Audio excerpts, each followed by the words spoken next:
Hello guys, स्वागत है आप सभी का आपके अपने यूट्यूब चैनल क्रिएटिव एस्पे स्टडी 2022 पर। तो कैसे हैं आप सब लोग? उम्मीद है आप सब अच्छे होंगे और अपनी पढ़ाई कर रहे होंगे। तो जैसा कि आज है 7 नवंबर और डे है फ्राइडे। आज हमारा जो सब्जेक्ट रहता है वो है साइकोलॉजी, और साइकोलॉजी में हमने जो चैप्टर स्टार्ट किया है वो है अधिगम। अधिगम का एक पार्ट हो चुका है, आज है दूसरा पार्ट। तो चलिए शुरू करते हैं आज का वीडियो। अधिगम वक्र या लर्निंग कर्व के बारे में कल हमने देखा था। आज है अधिगम वक्र के प्रकार। अधिगम वक्र मुख्यतः 3 प्रकार के होते हैं जो बेकर द्वारा बताए गए तथा बाद में लेकमैन द्वारा एक प्रकार और बताया गया। पहले 3 थे, फिर एक और बताने के बाद 4 अधिगम वक्र हुए। जिससे पहला जो अधिगम वक्र है वो है सरल रेखीय वक्र या त्वरण रेखीय वक्र, जो लेकमैन द्वारा बताया गया। इस वक्र में जो क्षैतिज रेखा है वो है उम्र की, और जो ऊर्ध्वाधर यानी खड़ी रेखा है वो है कक्षा या क्लास की, और इन दोनों के बीच जो रेखा है वो है अधिगम रेखा। अधिगम रेखा और उम्र के बीच में जो गैप है वो है अधिगम की मात्रा, और कक्षा और अधिगम रेखा के बीच आता है अभ्यास की मात्रा। यह जो सरल रेखीय वक्र या त्वरण रेखीय वक्र है वो है प्रतिभाशाली छात्रों का। प्रारंभिक दशा में किए गए अभ्यास की मात्रा में निरंतर वृद्धि करने पर अधिगम की मात्रा में भी वृद्धि होने लगती है। अतः इससे अधिगम रेखा एक सरल रेखा के रूप में प्राप्त होती है। इस कारण इससे बनने वाला वक्र सरल रेखीय वक्र कहलाता है। अगला जो वक्र है वो है उन्नतोदर वक्र या ऋणात्मक, नकारात्मक, उत्तल वक्र, जिसे हम कॉन्वेक्स कर्व भी कहेंगे। यह है बेकर द्वारा दिया गया। उम्र और कक्षा के बीच आता है अधिगम रेखा।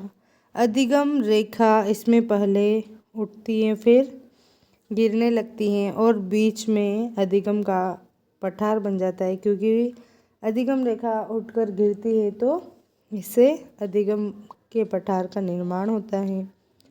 अभ्यास की मात्रा और अधिगम की मात्रा को यह दर्शाता है। यह पिछड़े छात्रों का या पिछड़े बालकों का वक्र है। प्रारंभिक दशा में बहुत ही कम अभ्यास करने के उपरांत भी अधिगम की मात्रा में अत्यधिक वृद्धि होती है, लेकिन अभ्यास न होने के कारण अधिगम रेखा धीरे धीरे झुकने लगती है, जिससे अधिगम के पठार का निर्माण होता है। और अधिगम के पठार का निर्माण होने के बाद अधिगम रेखा पुनः क्षैतिज की ओर नीचे गिरने लगती है, जिससे बनने वाला वक्र उन्नतोदर वक्र कहलाता है। उन्नतोदर वक्र के में प्रारंभ में सीखने की दर तीव्र होती है, लेकिन अंत में धीमी या मंद हो जाती है। अगला वक्र है नतोदर वक्र। इसे वर्धन वक्र, धनात्मक वक्र, सकारात्मक वक्र, अवतल वक्र या कॉनकेव कर्व के नाम से भी जाना जाता है। यह बेकर द्वारा दिया गया। और अधिगम के पठार का निर्माण होने के बाद अधिगम रेखा पुनः क्षैतिज की ओर नीचे गिरने लगती है, जिससे बनने वाला वक्र उन्नतोदर वक्र कहलाता है। उन्नतोदर वक्र में प्रारंभ में सीखने की दर तीव्र होती है, लेकिन अंत में धीमी या मंद हो जाती है। फिर आता है नतोदर वक्र। इसे वर्धन वक्र, धनात्मक वक्र, सकारात्मक या अवतल वक्र, कॉनकेव कर्व के नाम से भी जाना जाता है। यह है बेकर द्वारा दिया गया। ये सामान्य बालकों का वक्र है, जिसमें अधिगम की मात्रा और अभ्यास को दर्शाती हुई जो अधिगम रेखा है वह पहले धीरे धीरे और फिर बढ़ती जाती है।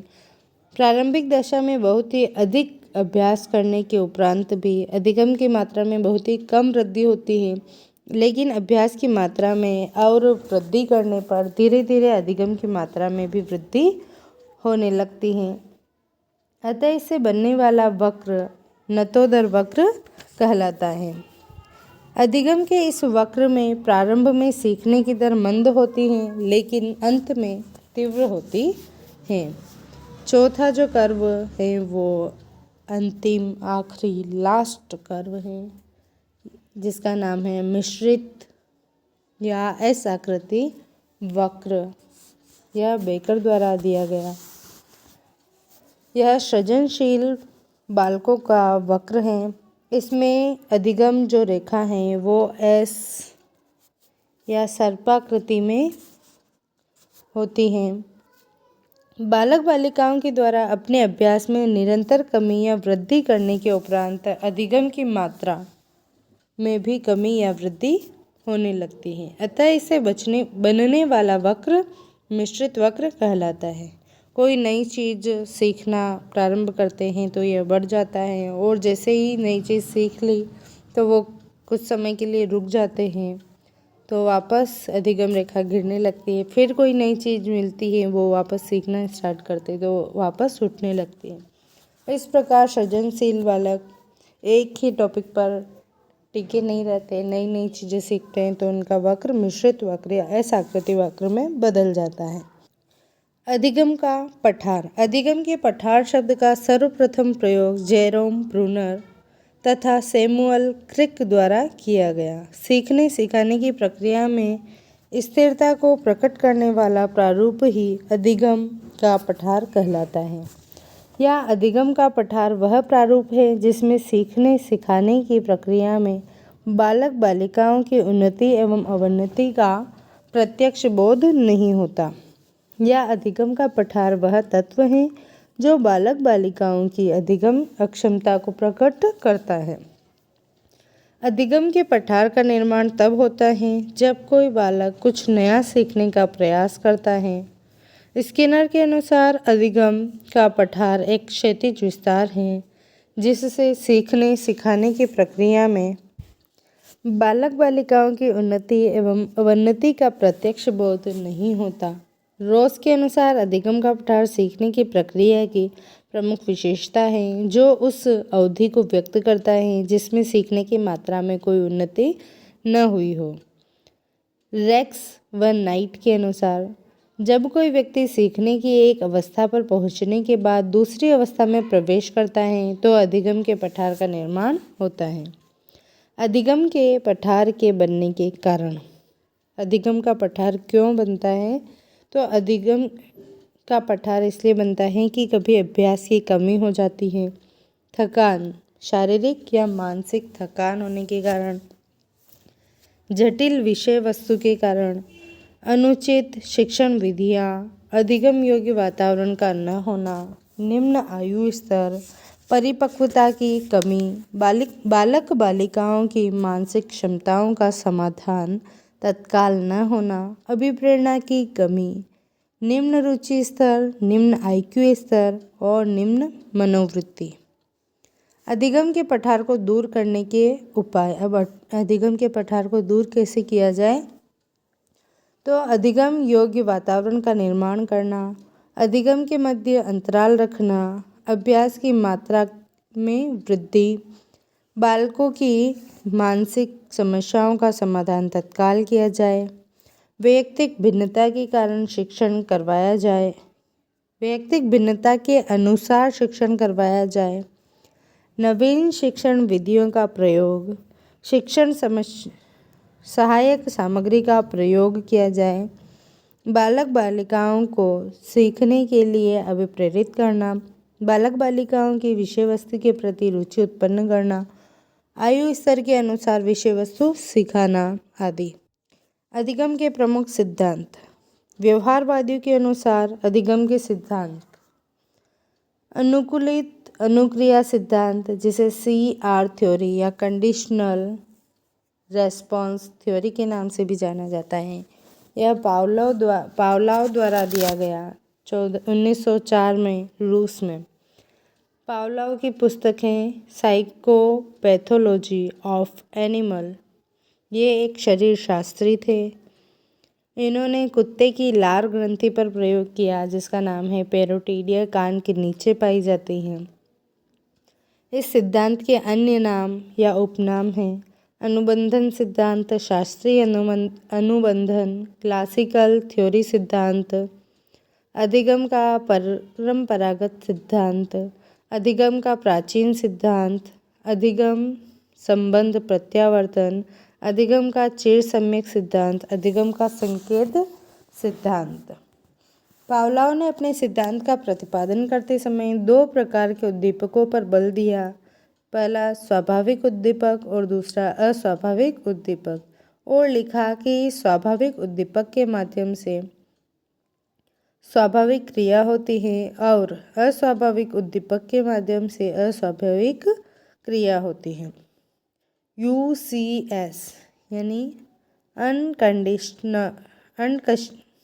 अनकंडीशनल स्टिमुलस यानी स्वाभाविक उद्दीपक जो है भोजन, और अनकंडीशनड रेस्पॉन्स UCR स्वाभाविक क्रिया। तो भोजन को देकर लार आना यह स्वाभाविक क्रिया है। CS यानी कंडीशनल स्टिमुलस यानी अस्वाभाविक उद्दीपक जो है घंटी, और घंटी को देखकर लार आना जो कि अस्वाभाविक क्रिया है CR यानी कंडीशनल रेस्पॉन्स। कुत्ता भोजन को देखता है तो लार आती, ये स्वाभाविक है।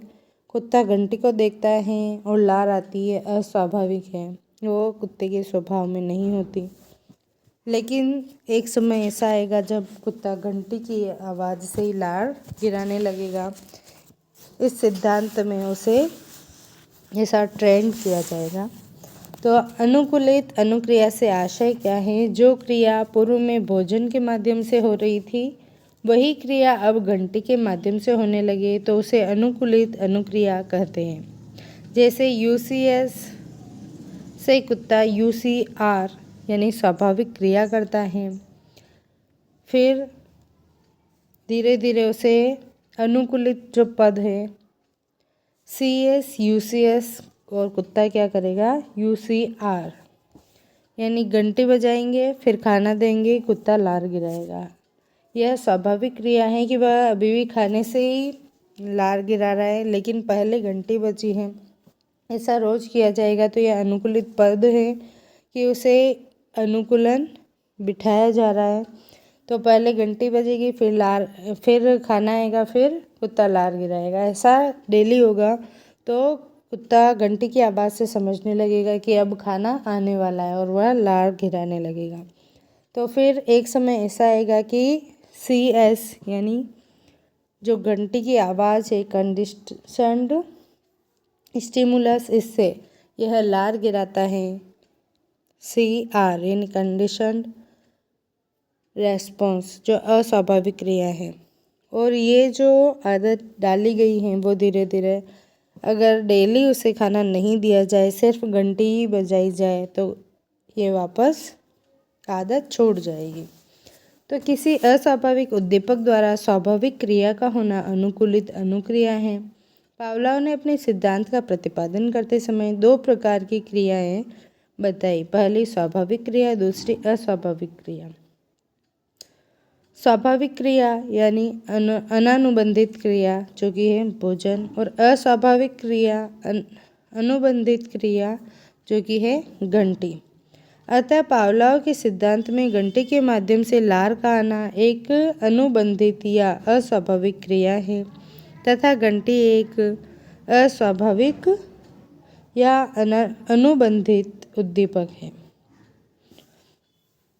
पावलोव ने अपने सिद्धांत का प्रतिपादन करते समय अनुकूलित अनुक्रिया के तहत लिखा कि प्रत्येक सजीव अपने आसपास के वातावरण में उपस्थित प्रत्येक वस्तु के साथ अनुबंधन स्थापित कर लेता है। अतः जब उसके आसपास के वातावरण में परिवर्तन होता है तो उसमें उत्तेजना उत्पन्न होती है, जिसे अनुकूलित उत्तेजना कहते हैं। अनुकूलित उत्तेजना से आशय बालक बालिकाओं के आसपास के वातावरण में परिवर्तन होने पर उन्हें कार्य करने के लिए प्रेरित करने वाली प्रक्रिया अनुकूलित उत्तेजना कहलाती है। जैसे पावलोव के सिद्धांत में सीढ़ियों से नीचे उतरते समय पैरों की आवाज़ सुनकर कुत्ता अपनी जगह खड़ा हो जाता है और कान सीधे कर देता है और लार गिराने लगता है।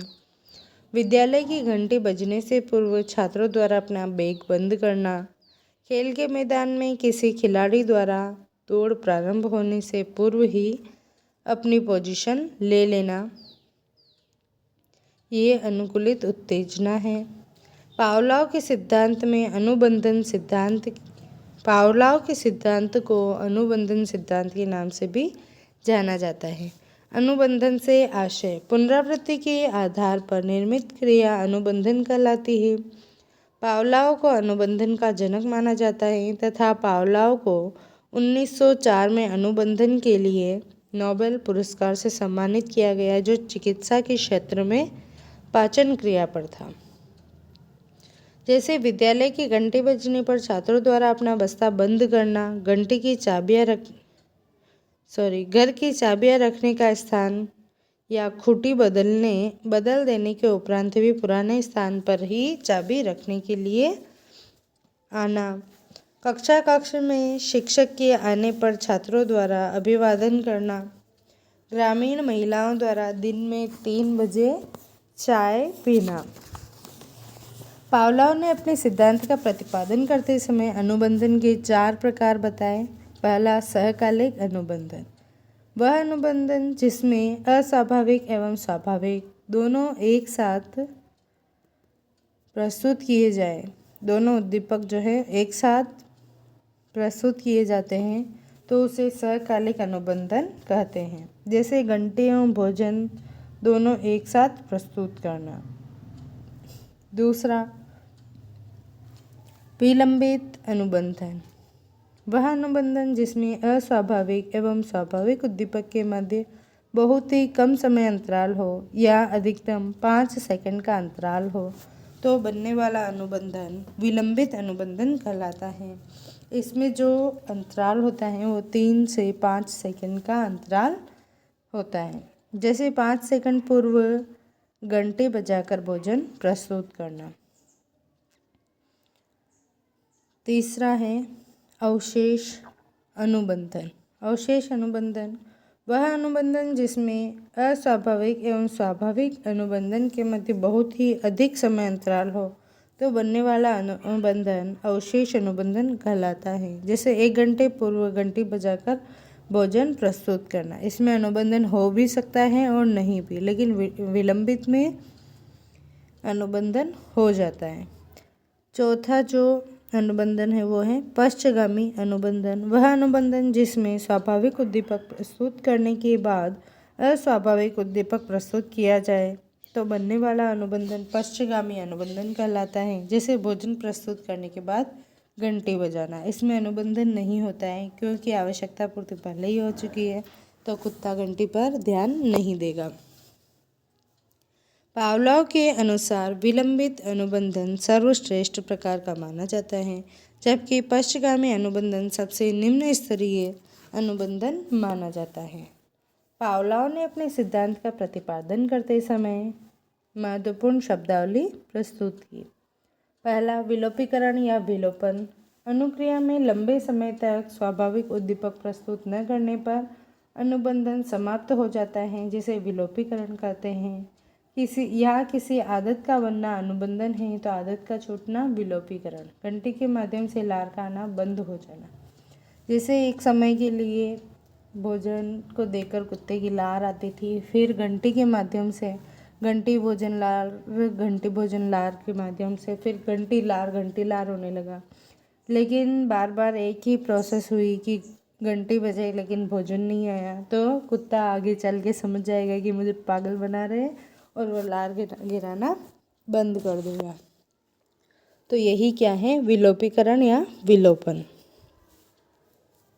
अगला शब्द है उद्दीपक सामान्यीकरण। मिलती जुलती परिस्थितियों में अनुक्रिया का प्रारंभ होना उद्दीपक सामान्यीकरण कहलाता है। जैसे सांप देखने के बाद रस्सी को भी सांप समझना। एक बालक को काली गाय द्वारा सींग मार देने पर बालक द्वारा प्रत्येक काली दिखने वाली वस्तु से डरना। लाल गुलाब का कांटा चुभ जाने पर बालक द्वारा प्रत्येक लाल गुलाब से डरना। वाटसन नामक मनोवैज्ञानिक ने उद्दीपक सामान्यीकरण के तहत अपने 11 माह के पुत्र अल्बर्ट पर प्रयोग किया, जो एक खरगोश का प्रयोग था। उद्दीपक विभेदीकरण। दो उद्दीपकों के मध्य समानता असमानता का पता लगना उद्दीपक विभेदीकरण कहलाता है। जैसे रस्सी से डरना बंद हो जाना, खिलौने से डरना बंद हो जाना। ये जो 11 वर्षीय अल्बर्ट था वो खरगोश से पहले खेलता था, लेकिन एक दिन खरगोश उसे काट लेता है। फिर वो वैसे दिखने वाले खिलौने वाले खरगोश से भी डरने लगता है। तो धीरे धीरे वापस उसकी गोद में उस खिलौने को रखा गया और उसे वापस उस खिलौने की आदत हो गई। फिर वो उससे डरना बंद हो गया। तो खिलौने से डरना बंद होना। अगला जो शब्द है वो है समय कारक। पावलोव के अनुसार दो उद्दीपकों के मध्य अनुबंधन स्थापित करने के लिए अधिकतम 5 सेकंड का अंतराल होना चाहिए, क्योंकि इससे अधिक अंतराल होने पर अनुबंधन प्रभावी नहीं हो सकता। बुद्धि कारक। पावलोव के अनुसार मंदबुद्धि बालक बालिकाओं में अधिगम नहीं करवाया जा सकता, क्योंकि मंदबुद्धि बालक बालिकाओं को अधिगम नहीं करवाया जा सकता क्योंकि उनमें अनुबंधन करने की क्षमता नहीं होती। स्व पुनः प्राप्ति लाभ अनुबंधन। अनुबंधन समाप्त हो जाने के उपरांत भी अनुकूल परिस्थिति उत्पन्न हो जाने पर अनुक्रिया का प्रारंभ हो जाना स्व पुनः प्राप्ति लाभ अनुबंधन कहलाता है। जैसे छोटे बच्चों को खेलता हुआ देखकर स्वयं के मन में भी खेलने की इच्छा उत्पन्न होना। सिद्धांत का शिक्षा में महत्व। इस सिद्धांत का शिक्षा में क्या महत्व है? अधिगम का यह सिद्धांत पुनरावृत्ति पर सर्वाधिक बल देता है। छोटे बालक बालिकाओं को सिखाने में सहायक। छोटे बालक बालिकाओं को अक्षर एवं भाषा ज्ञान सिखाने में सहायक। बालक बालिकाओं में अच्छी आदतों का निर्माण करने व बुरी आदतों को छुड़ाने में सहायक। जानवरों को प्रशिक्षण प्रदान करने में सहायक। शराबी की शराब छुड़ाने में सहायक। बालकों में भय तत्व के निवारण एवं निर्माण में सहायक। पावलोव के सिद्धांत को शिक्षा के क्षेत्र में प्रयोग में लाने का श्रेय एंडरसन को जाता है। शिक्षण अधिगम प्रक्रिया में शिक्षण सहायक सामग्री का प्रयोग अधिगम में इसी सिद्धांत पर आधारित है। अधिगम का यह सिद्धांत बालक बालिकाओं को यांत्रिक तरीके से सिखाने पर बल देता है। उद्दीपक अनुक्रिया सिद्धांत। उद्दीपक अनुक्रिया सिद्धांत SR थ्योरी, जो थॉर्नडाइक द्वारा 1898 में अमेरिका में दी गई। थॉर्नडाइक की पुस्तकें हैं the animal intelligence, the psychology of arithmetic, the principle of teaching, the education psychology. शिक्षा मनोविज्ञान के जनक थॉर्नडाइक को कहा जाता है। प्रथम शैक्षणिक मनोवैज्ञानिक थॉर्नडाइक। उद्दीपक शब्द का सर्वप्रथम प्रयोग भी थॉर्नडाइक द्वारा किया गया। सिद्धांत के उपनाम हैं अधिगम का बंध सिद्धांत, अधिगम का सहसंबंध सिद्धांत, अधिगम का संयोजनवादी सिद्धांत, अधिगम का भूल सुधार सिद्धांत, अधिगम का प्रयास एवं त्रुटि सिद्धांत, अधिगम का आवृत्ति सिद्धांत, अधिगम का चयन सिद्धांत, अधिगम का सुख दुख का सिद्धांत, अधिगम का उत्तेजक अनुक्रिया सिद्धांत। थॉर्नडाइक ने अपने सिद्धांत का प्रतिपादन करते समय उद्दीपक की उपस्थिति पर सर्वाधिक बल दिया और लिखा कि उद्दीपक के अभाव में कोई अनुक्रिया प्रारंभ नहीं हो सकती। उद्दीपक अनुक्रिया से आशय किसी उद्दीपक के माध्यम से अनुक्रिया का प्रारंभ होना ही उद्दीपक अनुक्रिया कहलाता है।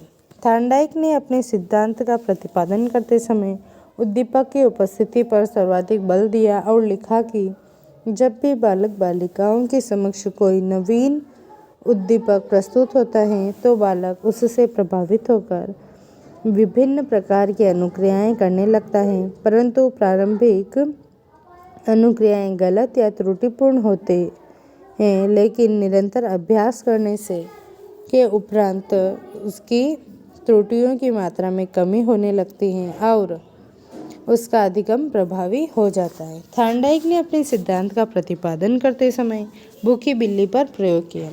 भूखी बिल्ली को एक कमरे में या एक पिंजरे में बंद किया गया जिसमें एक स्विच लगा है जिसे दबाने पर वह खुलता है और बिल्ली बाहर आती है। तो थॉर्नडाइक के सिद्धांत में बिल्ली प्रेरक की पूर्ति हेतु अनुक्रिया करती है। बिल्ली भूखी थी और पिंजरे से बाहर था, मछली या मांस पड़ा हुआ था, जिसे देखकर उसकी भूख और तीव्र हो जाती है और वह उसे पाना चाहती है। वह अंदर इधर उधर घूमती है, अनुक्रिया करती हैं। पहले वह जो उद्दीपक को देखकर अभिप्रेरित होती हैं, जो प्रत्यक्ष होता है अभिप्रेरणा, और फिर क्या करती हैं कि गलत या त्रुटिपूर्ण क्रिया करती, इधर उधर घूमती हैं, निरंतर प्रयास या अभ्यास करती रहती हैं और त्रुटियों की मात्रा में कमी होती है और अधिगम प्रभावशाली होता है। तो बहुत बार इधर उधर घूमती है, लेकिन एक बार उस स्विच पर उसका पैर लग जाता है और पिंजरा खुल जाता है, वो बाहर आकर मछली खा लेती है। तो इसी क्रिया को बार बार दोहराया गया। फिर धीरे धीरे उसकी जो प्रयास है वो कम प्रयासों में ही वह बाहर आने लगी और अंत में वह पहले प्रयास में ही बाहर आने लगी। तो ये जो प्रयोग था वो निरीक्षण प्रणाली पर आधारित था। थॉर्नडाइक ने सिद्धांत के 3 मुख्य एवं 5 गौण नियम बताए। मुख्य नियम थे तत्परता का नियम, अभ्यास या श्रम का नियम, प्रभाव या परिणाम का नियम। अभ्यास या श्रम का जो नियम है इसे 2 भागों में बांटा, उपयोगिता और दूसरा अनुपयोगिता में। प्रभाव या परिणाम का नियम, इसे भी 2 भागों में बांटा गया, संतोष और दूसरा असंतोष। गौण नियम, बहुप्रतिक्रिया का नियम, आंशिक क्रिया का नियम, मानसिक क्रिया का नियम, सादृश्यता का नियम और साहचर्य का नियम। इन्हें डिटेल में हम नेक्स्ट एपिसोड में देखेंगे। गाइस, वीडियो पसंद आया हो तो वीडियो को लाइक करें, अपने दोस्तों के साथ शेयर करें ताकि उन्हें भी इन वीडियोस का लाभ मिल सके। नए हो तो चैनल को सब्सक्राइब करें, बेल आइकन प्रेस करना बिल्कुल भी ना भूलें ताकि हमारे आने वाले वीडियोस का नोटिफिकेशन मिल सके आपको सबसे पहले। Thanks for watching, keep reading, keep learning and keep watching. Bye bye.